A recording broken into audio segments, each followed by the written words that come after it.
ನೋಡಿ, ಈಗ ಋಷಿಭಾವತಿ ಯಾವ ರೀತಿ ಆಯ್ತು, ಈ ಸೋಲೂರ್ ಗಡಿ ವಿಚಾರನೂ ಕೂಡ ಹೈಕೋರ್ಟ್ ಡೈರೆಕ್ಷನ್ ಕೊಟ್ಟೈತೆ.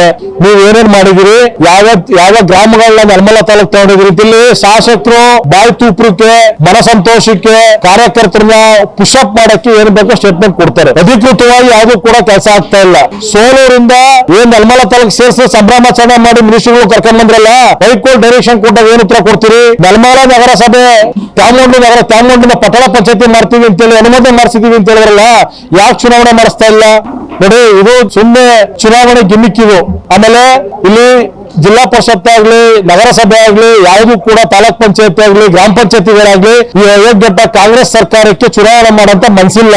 3 ವರ್ಷ ಕಳೆದಾಕ್ಬಿಟ್ರು, ಈಗಲೂ ಏನ ಮಾಡಿ ತೆಳ್ಳಾಕ್ಬೇಕು ಅಂತ ಪ್ಲಾನ್ ಮಾಡ್ತಾರೆ. ನಾವು ಸಾಮಾನ್ಯ ಕಾರ್ಯಕರ್ತರು ಕೇಳೋದೇನು ಅಂತಂದ್ರೆ, ನಿಮ್ಮ ವ್ಯವಸ್ಥಿತವಾಗಿ ಈ ಸರ್ಕಾರ ವಿರುದ್ಧವಾಗಿ ಹೋರಾಟ ಮಾಡ್ಲಿಲ್ಲ ಅಂದ್ರೆ, ಸರ್ಕಾರನ ಎಷ್ಟಂತ ಕೆಲಸ ನೀವು ಮಾಡ್ಲಿಲ್ಲ ಅಂತಂದ್ರೆ, ಇಲ್ಲಿ ಗ್ರಾಮದಲ್ಲಿ ಈಗ ಮಾಡಲಿರ್ತಕ್ಕಂಥವ್ರು ಯಾರು ಕೂಡ ಹೋಗಲಿಲ್ಲ. ಆ ಕಾರಣ ಮುಂಬರ್ತಕ್ಕಂಥ ದಿನಗಳಲ್ಲಿ ಶಾಸಕರು ಮಾಡ್ತಕ್ಕಂಥ ಒಳ್ಳೆ ಕೆಲಸನ ಮದುವೆನೇ ಐತೆ, ಪದೇ ಪದೇ ಹೇಳ್ತಾ ಇದೀನಿ. ಸುಮ್ಮನೆ ಬಿಜೆಪಿ ತುರ್ಕ ಹಾಕೊಂಡು ಎಗಡ ಬಿತ್ತು ನೊಣ ಬಿತ್ತು ಅಂತ ಅಂದ್ರೆ ನಾವೇನ್ ಬಿಡಿಸ್ತೀವಿ, ಅದಾಗ ಏನು ಕೂಡ ಸಂಶಯ ಬೇಡ. ನೋಡಿಗ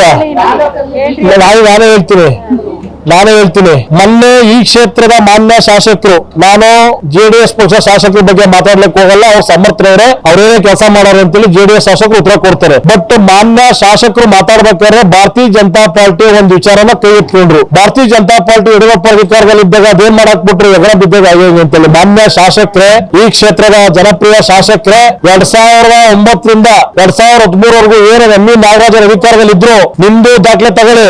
ಎಂ ಇ ನಾಗರಾಜರ ದಾಖಲೆ ತಗೊಳಕ್ ಹೇಳ್ತೀನಿ. ನೇರ ಕೂತ್ಕೊಳ್ಳೋಣ.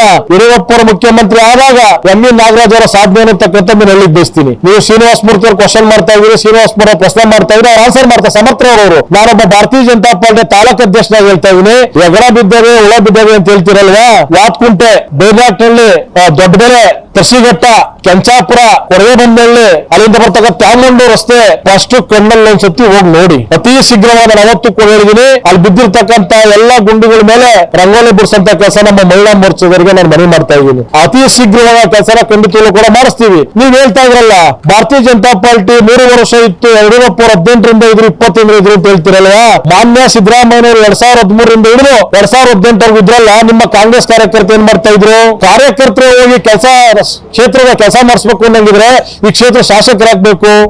ಜನಪ್ರತಿನಿಧಿ ಆಯ್ಕೆ ಮಾಡಿ ನಮ್ಮ ಶಾಸಕರು ಇದ್ದಿದ್ರೆ, ಅವತ್ತಿನ ಯಡಿಯೂರಪ್ಪ ಅವರು ಮುಖ್ಯಮಂತ್ರಿ ಆದ ಸಂದರ್ಭದಲ್ಲಿ 2018ರಿಂದ 19ರಿಂದ 20 ಯಾವತ್ತು ಮುಖ್ಯಮಂತ್ರಿ ಆದಾಗ ಭಾರತೀಯ ಜನತಾ ಪಾರ್ಟಿ ಶಾಸಕರು ಇದ್ದಿದ್ರೆ ನಮ್ಮ ಶಕ್ತಿ ಇರತಕ್ಕಂಥದ್ದು ತೋರಿಸ್ತಾ ಇದ್ದ. ಶಾಸಕರು ಇದ್ದಿದ್ದು ಜೆಡಿಎಸ್ ಶಾಸಕರು. 2013ರಿಂದ 2018 ಸಿದ್ದರಾಮಯ್ಯ ಮುಖ್ಯಮಂತ್ರಿ ಇದ್ರಲ್ಲ, ಅವತ್ತಿನ ಕಾರ್ಯಕರ್ತರೆಲ್ಲ ಕೆಲಸ ಮಾಡಿಸ್ಕೊಂಡು ಬಂದ್ಬಿಟ್ರ. ಸಾಮಾನ್ಯ ಕಾರ್ಯಕರ್ತರು ಅನುದಾನ ತಂದು ಕೆಲಸ ಮಾಡಂಗಿದ್ರೆ ಈ ಕ್ಷೇತ್ರ ಜನಪ್ರತಿನಿಧಿ ನೀವ್ ಹಾಕಿದ್ದೀರಿ. ಭಾರತೀಯ ಜನತಾ ಪಾರ್ಟಿ ಬಗ್ಗೆ ಮಾತಾಡ್ಬೇಕಾದ್ರೆ, ಭಾರತೀಯ ಜನತಾ ಪಾರ್ಟಿ ಕಾರ್ಯಕರ್ತರ ಬಗ್ಗೆ ಮಾತಾಡ್ಬೇಕಾದ್ರೆ ಸ್ವಲ್ಪ ಹಿಂದೆ ಮುಂದೆ ಆಲೋಚನೆ ಮಾಡಿ ಮಾತಾಡಬೇಕು. ನಾವು ವಿರೋಧ ಪಕ್ಷದಲ್ಲಿ ಇದ್ದೀವಿ. ನಾನು ಹೇಳ್ತಾ ಇದ್ದೀನಿ, ಈ ತಾಲೂಕಿನ ಜನ ಈಗ ಯಾವ ಊರಿನ ತರ್ಸಿಗಟ್ಟಿಂದ, ವಾತ್ಕುಂಟೆಯಿಂದ, ಕೆಂಚಾಪುರ, ಕೊಡಗಿಬಂದಲ್ಲಿವರೆಗೂ ಕೂಡ ನನ್ನ ಜೊತೆ ಲೇವಲ್ ಬರ್ಲಿ, ಗುಂಡಿಗಳಿಲ್ಲ ಅನ್ನೋ ಇದು ತೋರಿಸ್ಲಿ. ಅದೇ ರೋಡ MLA ಮೇಲೆ ಹಾಕ್ಸ್ಬಿಡ್ತೀನಿ. ಗುಂಡಿಗಳು ಬಿದ್ದಿರೋ ಏನ್ ಹಾಸ್ಕೊಂತೀರಾ? ಪ್ರತಿ ಊರಲ್ಲೂ ಕೂಡ ಊರ್ ಕಡೆಗೆ ಹೋಗಿಲ್ಲ, ಯಾರೋ ಬರೋದು ಏನೋ ಹೇಳ್ತಿರಲ್ಲ, ಮೀಡಿಯಾ ಬಂದು ಹೇಳ್ಬಿಡ್ತಾರೆ ಅಂತ. ನೀವು ಶಾಸಕರಾಗಿದ್ದೀರಿ, ವಿಧಾನಸಭೆಯಲ್ಲಿ ಮಾತಾಡ್ತಾ ಇದ್ದೀರಿ. ನಾವು ಮುಂದೆ ನಮ್ಮ ಪಾರ್ಟಿಯ ಕ್ಷೇತ್ರ ಶಾಸಕರು ಗೆಲ್ಲಿಸ್ಬಿಟ್ಟು ನಾವು ಕೂಡ ಮಾತಾಡ್ತೀವಿ. ಆಮೇಲೆ ದೊಡ್ಡ ಒಂದು ತಾಲೂಕಿನ ಜನತೆ ಮತ್ತು ಭಾರತೀಯ ಜನತಾ ಪಾರ್ಟಿ ಕಾರ್ಯಕರ್ತರಿಗೊಂದು ಗುಡ್ ನ್ಯೂಸ್ ಕೊಡ್ಲಿಕ್ಕೆ ಬಯಸ್ತಾ ಇದ್ದೀನಿ. ಅತಿ ಶೀಘ್ರವಾಗಿ ಬಾಳಿ ಭ್ರಷ್ಟಾಚಾರ ಇರ್ತಕ್ಕಂಥ ಒಂದು ಹಗರಣನ, ಸುಮಾರು 32ರಿಂದ 50 ಕೋಟಿ ಹಗರಣ, ಗೋಮಾಳನ ಯಾರ ಹೆಸರು ಖಾತೆ ಮಾಡ್ತಾರೆ ಅಂತಕ್ಕಂಥ ಹೆಸರು ಸಮೇತ ಮಧ್ಯಮಗೋಷ್ಠಿ ತರಲಿಕ್ಕೆ ಬಯಸ್ತೀರಿ. ಅದೊಂದು ಹಗರಣ ಸಾಕು, ನಿಮ್ಮ ಬಟ್ಟಾಡೆಯಲ್ಲಿ ಮಾಡೋಕ್ಕೆ ಚಿಂತೆ ಮಾಡಬೇಡಿ. ಪ್ರತಿಯೊಂದನ್ನು ಕೂಡ ದಾಖಲೆ ಸಮೇತ ಮಾತಾಡ್ತೀವಿ. ಋಷಿಭಾವತಿ ನೀರಿನ ಹೋರಾಟ ಮಾಡಲಿಲ್ಲ ಅಂದ್ರೆ ಸ್ವಲ್ಪ ಕಾಲ ಅದೆಲ್ಲ ಅಳಂಗುಳು ಆಗೋದು. ಯಾರ್ಯಾರ ಜೋಗ ದುಡ್ಡು ಸೇರ್ತಾ ಇತ್ತು. 50 ಪಕ್ಷ ಭಾರತೀಯ ಜನತಾ ಪಾರ್ಟಿ ತಾಲೂಕಲ್ಲಿ ಬಹಳ ಬಲಿಷ್ಠವಾಗಿದ್ದೀವಿ. NDA ಕಾರ್ಯಕರ್ತರು ಬಹಳ ಬಲಿಷ್ಠವಾಗಿದ್ದೀವಿ. ನೀವು ಶ್ರೀನಿವಾಸ ಮೂರ್ತಿ ಅವರ ಕ್ವಶನ್ ಮಾಡಿದಿರಿ, ಶ್ರೀನಿವಾಸ ಮೂರ್ತಿ ಆನ್ಸರ್ ಮಾಡ್ತಾರೆ. ಬಟ್ ನಾನು ಭಾರತೀಯ ಜನತಾ ಪಾರ್ಟಿ ತಾಲೂಕು ಅಧ್ಯಕ್ಷ ಹೇಳ್ತಾ ಇದ್ದೀನಿ, ಸುಮ್ಮನೆ ಜನಗಳ ಕಣ್ಣಿಗೆ ಮುನ್ನೆಚ್ಚಂತ ಕೆಲಸ ಯಾವ್ಯಾವ ಕಾರಣಕ್ಕೂ ಮಾಡ್ಕೊಡ್ದು. ಯಾವುದು ಒಂದೇ ಒಂದು ಕೆಲಸ ನೀವು ಕ್ಷೇತ್ರದ ಶಾಸಕರಾದ್ಮೇಲೆ ಯಾವ್ದು ಒಂದು ಕೂಡ ಕೆಲಸ ಆಗ್ತಾ ಇಲ್ಲ. ಗೊಲ್ಲಳಿಗೆ ತಗೊಳ್ಳಿ, 16 ಜನ ಮಾತಾಡ್ಸಿದ್ರಿ. ಕೆಲಸ ಮಾಡ್ಲಿಕ್ಕೆ ನಮ್ದು ವಿರೋಧ ಇಲ್ಲ. ಬಟ್ ಗೊಲ್ಲಳಿಗೆ ಕಾಂಟ್ರಾಕ್ಟ್ ಟಾರ್ ಹಾಕಿದ್ರೆ ಯಾವ ಅನುದಾನ ಅದು ಎಲ್ಲಿತ್ತದು? ಸುಮ್ಮನೆ ಜನಗಳ ಕೆನ್ನೋಸಕ್ಕೋಸ್ಕರ ಇದು ಈ ದೋಸೆ ಹಾಕ್ತಾರಲ್ಲ, ಮಸಾಲೆ ದೋಸೆ ಹಾಕಂತ ನಮ್ ಕಣ್ಣೆ ಇರ್ತಾ ಇದ್ರಿ. ಇದನ್ನೆಲ್ಲ ನಾವು ವಿರೋಧ ಮಾಡ್ತಕ್ಕಂಥ ಕಾಲ ಅತಿ ಶೀಘ್ರವಾಗಿರೋದ್ರಿಂದ ನಾವು ಇದೆಲ್ಲ ಸಂತೋಷವಾಗಿದ್ದೀವಿ. ನಮ್ಮ ಮಾನ್ಯ ಯಡಿಯೂರಪ್ಪನವರ ಕಾರ್ಯಕ್ರಮ ಯಶಸ್ವಿ ಮಾಡಬೇಕು ಅನ್ನೋದು ನಮ್ಮ ಮೂಲ ಉದ್ದೇಶ. ಈ ಕಾರ್ಯಕ್ರಮ ಮುಗಿದ ಮೇಲೆ ಪತ್ರಿಕಾಗೋಷ್ಠಿ ಕರೆದು ಇಡೀ 224 ಕ್ಷೇತ್ರದಲ್ಲಿ ದೊಡ್ಡ ಹಗರಣ, ದೊಡ್ಡ ಭ್ರಷ್ಟಾಚಾರ, ಅಧಿಕಾರಿಗಳಿಗೆ ಲಂಚತರ, ಲೋಕಾಯುಕ್ತರು ಯಾರೇ ಹೆಣ್ಮಗಳಾದ್ರೂ ಸಾಕು ಬೆಚ್ಚಿಬೀಳ್ತಾರಪ್ಪ ಅಂತ ಪರಿಸ್ಥಿತಿ ತಮ್ಮನ್ನು ಇಟ್ಟಿದ್ದೀರ. ಶಾಸಕರು ಅಂತ ಅಂದ್ರೆ ಯಾರು ಇಲ್ಲಿ ಈ ಕ್ಷೇತ್ರ ಆಡಳಿತ ಹೆಂಗಿರ್ತಕ್ಕಂಥ ಜನ ಮಾತಾಡ್ಬೇಕು, ಜನ ಮಾತಾಡ್ತಾರೆ. ಎಲ್ಲಾ ಪಿಡಿಒಗಳು ಕೂಡ ಡೈರೆಕ್ಷನ್ ಏನ್ ಮಾಡ್ತಾರೆ, ಹೆಂಗ್ ಕೊಳ್ಳೆ ಹೊಡ್ತೀರೋ ಗೊತ್ತಿಲ್ಲ, ದುಡ್ಡು ತಗೊಂಡ್ ಕೊಡಿ ಅಂತೇಳಿ.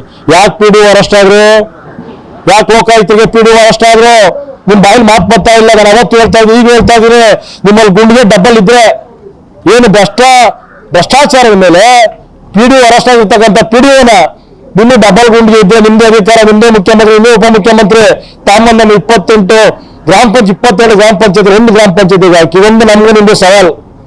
ಯಾವ ಗ್ರಾಮ ಪಂಚಾಯತಿ ನಿಮ್ಗೆ ಸರ್ಕಾರನೇ ಆದೇಶ ಮಾಡ್ಲಿ, ಆ ಎಮ್ಮನ್ನ ಯಾವುದೇ ಕಾರಣಕ್ಕೂ ಕೂಡ ಅಂತ ಭ್ರಷ್ಟ ಪಿಡಿಒನ ಅಂತ ಅಧಿಕಾರಿಗಳು ಮಸ್ತಾಗೋರು ಇನ್ನೂ ಕೂಡ 32 ಕೋಟಿ 32 ಎಕರೆ ಹಗರಣ ಮಾಡಿ 32 ಕೋಟಿ ದುಡ್ಡು ಇರ್ತಕ್ಕಂಥದ್ದ ಇಷ್ಟಪ್ಪ ಪುಸ್ತಕ ತಂಬತ್ತೀನಿ. ತಾಲೂಕಿನ ಜನತೆಗೆ ನಮ್ಮ ಕಾಂಗ್ರೆಸ್ ಕಾರ್ಯಕರ್ತ ಸ್ನೇಹಿತರಿಗೂ ತೋರಿಸ್ತೀನಿ, ಇದು ನಾವು ಸರಿನಾ, ಈ ಕ್ಷೇತ್ರದ ಜನಪ್ರತಿನಿಧಿಗಳು ಸರಿನಾ ಅಂತಕ್ಕಂಥ. ಅದ್ ಕಾರಣ ನೋಡಿ, ಕೆಲಸ ಮಾಡೋದಕ್ಕೆ ನಮ್ದು ಯಾವುದೂ ವಿರೋಧ ಇಲ್ಲ.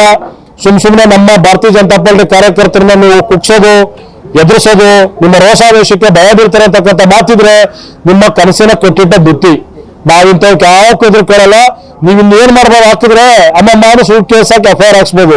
ಭಗವಂತನೊಬ್ಬನ ಕೋರ್ಟ್ ಐತೆ, ಕಾನೂನು ಐತೆ. ನಿಮ್ಮಿಂತ ದೊಡ್ಡ ಬೆದರಿಕೆಗಳಿಗೆ ನಾವು ಎದುರಿಸ್ಬಿಟ್ಟು ಸುಮ್ಮನೆ ಆಗ್ಬಿಡ್ತಾರೆ ಅನ್ನೋದಕ್ಕೆ ಇಂಥಕ್ಕೆಲ್ಲ ಯಾವ್ದೇ ಕಾರಣಕ್ಕೂ ನಾವು ಎದುರಲ್ಲ. ಇವತ್ತು ಬೇರೆ ಪಿಕ್ಚರ್ ಐತೆ ನಮ್ದು, ಪತ್ರಿಕಾಗೋಷ್ಠಿ ಕರಿಬೇಕಾಯ್ತು, ಮಾತಾಡ್ಬೇಕು ಅಂತೇಳಿ ಒಂದು ವೇದಿಕೆ ರೆಡಿ ಮಾಡ್ಕೊಂಡಿದೆ. ಬಟ್ ನಾವು ಸಂತೋಷವಾಗಿದ್ದೀವಿ. ಇಡೀ ರಾಜ್ಯಕ್ಕೆ ಒಬ್ಬಟ್ಟು ಊಟ ಹಾಕ್ಸ್ತಾ ಇದೀವಿ. ರಾಜ್ಯದಲ್ಲಿರ್ತಕ್ಕಂಥ ಜನಗಳನ್ನ ಮೂಲೆಯಿಂದ ಕರೆಸ್ತಾ ಇದೀವಿ. ಇವತ್ತಿನ ಅಡುಗೆ ನಡೀತಾ ನಮ್ಗೆ ಅಲ್ಲಿ ಖುಷಿ. ಈಗ ಹೋಗಿ ಬರ್ಬೇಕು, ಅಲ್ಲೆಲ್ಲ ಊಟಕ್ಕೆ ಹಾಕ್ಸ್ಬೇಕು, ನಾವು ತಟ್ಟೆ ಲೋಟ ಎತ್ತಬೇಕು ಅಂತ. ಅದ್ ಕಾರಣ ಈ ತಾಲೂಕಿನ ಜನತೆ ಪರವಾಗಿ ಅತಿ ಶೀಘ್ರ ಪ್ರತಿಗೋಷ್ಠಿ ಕರೆದು ನಿಮ್ಮೆಲ್ಲ ಪ್ರಶ್ನೆಗಳು ಉತ್ತರ ಕೊಡ್ತಕ್ಕಂಥ ಟೈಮ್ ಅನ್ನ ಕೊಡ್ತೀವಿ ಎಲ್ಲರಾಗಿ. ನಾನು ಇಲ್ಲಿವರೆಗೂ ಇರ್ತಕ್ಕಂಥದ್ದು ಒಂದೇ ಸುಳ್ಳಾಗಿಲ್ಲ. ಭಾರತೀಯ ಜನತಾ ಪಾರ್ಟಿ ತಾಲೂಕು ಅಧ್ಯಕ್ಷರು ನಾನು ಕೊಟ್ಟಿರ್ತಕ್ಕಂಥ ಪತ್ರಿಕಾಗೋಷ್ಠಿ ಸ್ಟೇಟ್ಮೆಂಟ್ ಅಲ್ಲಿ ಯಾವುದೂ ಸುಳ್ಳಿಲ್ಲ. ಈ ಹಗರಣ ಗೋಮಾಳ ಜಾಗ ಅಂತೇಳಿ ನನ್ನ ಮಾಹಿತಿ ಬಂದ್ರೆ ಸ್ವಲ್ಪ ದಾಖಲೆಗಳಿರ್ಬೇಕು, ದಾಖಲೆ ತಗೊಂಡು ಮಾತಾಡ್ತೀವಿ. ಒಂದಂತೂ ಸತ್ಯ, ಇವತ್ತಿಂದನೇ ನಿಮ್ಗೆ ಬ್ರಹ್ಮ ರಾಕ್ಷಸ 32 ಎಕರೆ ಏನು ಅನ್ಯಾಯ ಆಗೈತೆ, ಅದು ಜನಗಳು ಸೇರ್ಲಿಲ್ಲ ಅಂತಂದ್ರೆ ನಾವು ಹೋರಾಟ ಹೆಂಗಿರ್ತೇವೆ ಅಂದ್ರೆ ಸಿಂಹ ಸ್ವಪ್ನ ಆಗ್ತದೆ. ಈಗ ಕೊಟ್ಟಿರ್ತಕ್ಕಂಥ ಸುಳುವಲ್ಲೇ ಎಚ್ಚೆತ್ಕೊಂಡು ಸಾರ್ವಜನಿಕರಿಗೆ ಅನುಕೂಲ ಮಾಡಿಕೊಟ್ರೆ ಸರಿ, ಮಾಡ್ಕೊಡ್ಲಿಲ್ಲ ಅಂತಂದ್ರೆ ನಿಮ್ಗಂತೂ ನಿದ್ದೆ ಮಾಡ್ಲಿಕ್ಕೆ ಯಾವ್ದೇ ಕಾರಣಕ್ಕೂ ನಾವು ಬಿಡಲ್ಲ. ಅವಾಗಲ್ಲಿ ಯಾರೇ ದೊಡ್ಡ ವ್ಯಕ್ತಿಗಳಿಗೂ ಕೂಡ ಬೆಲೆ ಇಳಿತೀವಿ. ಯಾಕಾಗಿಲ್ಲ ಅಂತಾರೆ, ಇರ್ತಕ್ಕಂಥ ಭ್ರಷ್ಟಾಚಾರಗಳು ತುಂಬಿ ತುಳ್ಕಾಡ್ತವೆ. ಯಾವ ಲೇಔಟ್ ಆಯ್ತವೆ, ಲೇಔಟ್ ಕರೆಕ್ಟಾಗಿ ಅನುಮೋದನೆ ಇದ್ದು ಕರೆಕ್ಟಾಗಿ ಡಾಕ್ಯುಮೆಂಟ್ ಕೂಡ ಅನುಮೋದನೆ ಕೊಡ್ತಾ ಇಲ್ಲ.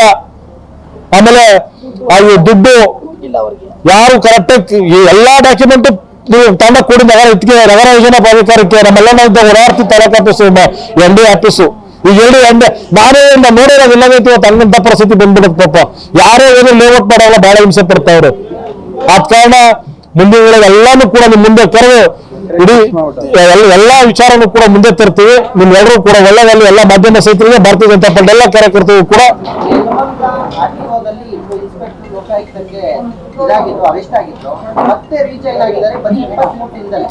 ನೋಡ್ರಿ, ಇಡೀ 224 ಕ್ಷೇತ್ರದಲ್ಲಿ ಭ್ರಷ್ಟಾಚಾರದಿಂದ ತುಳ್ಕಾಡ್ತಿರ್ತಕ್ಕಂಥ ಯಾವ್ದಾದ್ರು ವಿಧಾನಸಭಾ ಕ್ಷೇತ್ರ ಇದ್ರೆ ಅದು ನೆಲಮಂಗಲ ವಿಧಾನಸಭಾ ಕ್ಷೇತ್ರ. ಯಾಕೆ ಅಂತ ಕೇಳ್ರಿ, ಆಳವ್ ಕರೆಕ್ಟ್ ಆಗಿದ್ರೆ ಆಳ್ಸೋರು ಕರೆಕ್ಟ್ ಆಗಿರ್ತಾರೆ. ಇಲ್ಲಿ ಏನಾಗೋದು, ನಾನೇ ಸರಿ ಇಲ್ಲ ಅಂತ ಇನ್ನೊಬ್ರ ಮೇಲೆ ಬಿಲ್ ಮಾಡಿ ತೋರ್ಸಕ್ ಆಗ್ತಾ ಇಲ್ಲ. ಇಲ್ಲಿ ಪ್ರತಿಯೊಂದಕ್ಕೂ ಕೂಡ ದುಡ್ಡು, ಒಬ್ಬ ಬಡವ ಖಾತೆ ಮಾಡ್ಸಕ್ ಹೋಗು ಕೂಡ ದುಡ್ಡು, RTO ಲೋಡ್ ತಗೋಕ್ಕೂ ದುಡ್ಡು, RTO ಕಲೆಕ್ಷನ್ ಮಾಡಿ ಇನ್ನೊಬ್ರು ದುಡ್ಡು ಕೊಡೋಕ್ಕೂ ದುಡ್ಡು. ನೀವು ಮಾಧ್ಯಮದಲ್ಲಿ ಕೆಲವು ಉತ್ತಮ ಸ್ನೇಹಿತರು, ಯೂಟ್ಯೂಬರ್ಸು ಮತ್ತೆ ಪತ್ರಿಕಾ ಮಾಧ್ಯಮ ಸ್ನೇಹಿತರು ಏನಿದ್ದೀರಿ, ಭ್ರಷ್ಟಾಚಾರವಾಗಿ ಬೇರೆ ಇಳಿಕೆ ನೀವು ಪ್ರಯತ್ನ ಪಟ್ರೆ ನಮ್ಮ ಸಂಪೂರ್ಣ ಸಹಕಾರ ಇರ್ತದೆ. ನಾವು ಕೂಡ ನಿಮ್ ಜೊತೆ ಇರ್ತೀವಿ. ಯಾವುದೇ ಕಾರಣಕ್ಕೂ ಭಯಪಡುವಂತ ಅವಶ್ಯಕತೆ ಇಲ್ಲ. ಈಗ ವಿಚಾರ ನನ್ನ ಗಮನಕ್ಕೆ ಬಂದಿರಲಿಲ್ಲ, ಏನೋ RTO ವಿಚಾರ ಬಂದಿರಂತೆ. RTO ಬಿಡಿ, ಇಡೀ ರಾಜ್ಯದ ದೂರ ಇದ್ದೋಗದೆ ನಮ್ಮ PDO ಕತೆ ಹೇಳ್ಬೇಕು. ನಮ್ದು ದೊಡ್ಡ ಇತಿಹಾಸ ಪಟ್ಟಿ ನನ್ನ ಹತ್ರ. ಈ ತ್ಯಾಮೋಡು ಅಂತ ಮನಮಂತಣ್ಣ ನಮ್ಮ ಎಲ್ಲ ಸ್ನೇಹಿತರೆಲ್ಲ ತ್ಯಾಮೋಡು ಅಂತ ತಗೊಂಡ್ರು. ಅಲ್ಲಿ ಆ ಅಮ್ಮನ್ ಕರ್ತಾ ನೋಡಿದ್ರೆ ಒಂದು 6-7 ಪಿಕ್ಚರ್ ತೆಗೆಯೋದು. ಆ ಅಮ್ಮ 2 ಕಡೆ ಕೆಲಸ ಅಂತಾರೆ, ಮಲ್ಲಣ್ಣ ಹಾಕೋದು, ತ್ಯಾಮೋಡು ಹಾಕೋದು. ಏನ್ರಿ ಮಾನ್ಯ ಶಾಸಕರೇ, ಯಾರು ಭ್ರಷ್ಟಾಚಾರ ಮಾಡ್ತಾರೆ ಅವ್ರಿಗೆ ನಿಮ್ಮ ಕುಮ್ಮಕ್ಕಂದ್ರೆ ಇದ್ರ ಉರುವಾರು ಯಾರು? ಯಾಕೆ ಭ್ರಷ್ಟಾಚಾರ ಮಾಡ್ತಕ್ಕ PDO ಕ್ಯಾಮೆಂಡಿಗೂ ಗೊಲ್ಲಲ್ಲಿ ಯಾಕಂತ ಇದ್ರಿ? ಭ್ರಷ್ಟಾಚಾರದ ಪರಮಾಧಿಕಾರ ಅಧಿಕಾರ ಹೊಂದಿರತಕ್ಕಂಥ PDOನ ಎರಡು ಕಡೆ ಕೆಲಸ ಕೊಡ್ತಾ ಇದ್ರಿ, ಯಾಕೆ ಚೆನ್ನಾಗಿ ಕಲೆಕ್ಷನ್ ಮಾಡ್ತಾರೆ ಅಂತಾನೆ. ಇದಕ್ಕೆಲ್ಲ ನಾವು ಅವಕಾಶ ಮಾಡ್ಕೊಡಲ್ಲ. ನಾನು ಲಾಸ್ಟ್ ಹೇಳ್ತಾ ಇದ್ದೀನಿ, ಮೊನ್ನೆ ಏನು ಕೆಳಗಟ್ಟ ಗ್ರಾಮ ಪಂಚಾಯತಿ ವ್ಯಾಪ್ತಿಯಲ್ಲಿ ಭ್ರಷ್ಟಾಚಾರವಾಗಿ ಲಂಚ ತಗೊಂಡು ಲೋಕಾಯುಕ್ತರಿಗೆ ಬಲೆ ಬಿದ್ದಿರ್ತಕ್ಕಂಥ PDOನ ನೆಲಮಲ್ಲ ತಾಲೂಕಲ್ಲಿ ಇರ್ತಕ್ಕಂಥ 22 ಗ್ರಾಮ ಪಂಚಾಯತಿಗೆ ನೀವು ಹಾಕಿ ನೋಡಿ, ನಮ್ಮ ತಾಕತ್ತು ಅಂತ ನಾವು ತೋರಿಸ್ತೀವಿ.